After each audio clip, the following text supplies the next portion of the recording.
This is Dr. Gary, making good bosses into great leaders. We teach a sophisticated self-management technique in our emotional intelligence course as part of the 7 steps of intentional leadership.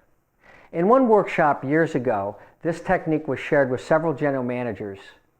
And a couple of weeks after the workshop, one of them called me to tell me about the successful application of this technique. One of his project managers was performing poorly on an important project when he received an irate call from the customer. So he called Bob into his office to discuss it, and he said, "Bob, I just got an irate call from the customer. They are very upset. What's going on?" The general manager literally put his hand over his mouth because he knew he was about to say something stupid. He was very upset with the call from the customer. There was a pause as the general manager watched Bob slump into his chair. Bob started by saying he was sorry and then added, "I should have said something sooner. I didn't want to let you down. You see, my brother died a couple of weeks ago." Obviously, the general manager didn't have to work on his attitude at that point. All the anger was gone instantly. He only wanted to help Bob. Well, I told you this story to tell you another one. You see, I learned this technique many years ago with my children. Some of you have children, and you know how they can push your buttons and hit those emotional triggers faster than anyone. Well, it was Thanksgiving weekend, and about 4 o'clock in the morning, we heard this loud knocking at our door. We groggily opened the door, wondering what could possibly be wrong. It was our eldest son, and he informed us that Mike, his 15-year-old brother, was gone. He had taken the car, and obviously at 15, he didn't have a driver's license. We frantically went out looking for him, and eventually my wife found him and brought him home. We sat down on the couch for our 5 a.m. family meeting.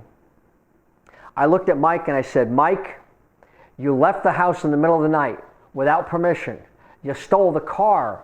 You were gone for 4 hours without telling us where you were. What were you thinking?" Mike looked at me and then he turned to his mom and he said, "Mom, I talked to you about Julie. She's having a really hard time. You remember how difficult it was for her after several of her friends died in that car accident a couple of months ago.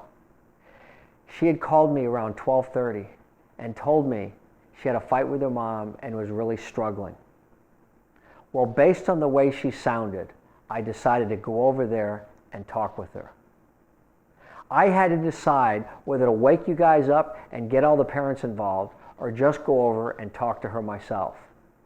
The way she was talking really scared me, so I decided to go see her.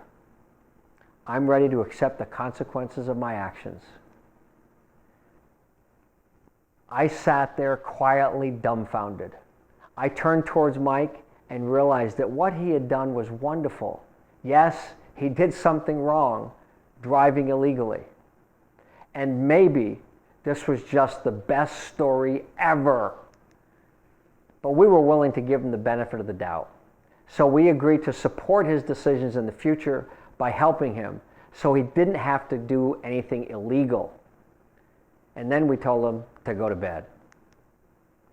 Upon reflection, I realized if I had gotten angry and yelled at him before his explanation, told him never to do that again, never do anything illegal, well, I doubt he would have heard anything I said. More likely, he would have thought we didn't understand what was going on, and he would have been right. That may have been a tipping point for our relationship. I think maybe we need to follow Mark Twain's advice a little more. Don't overreact. Gather all the information. Then we can overreact. This is Dr. Gary, making good bosses into great leaders.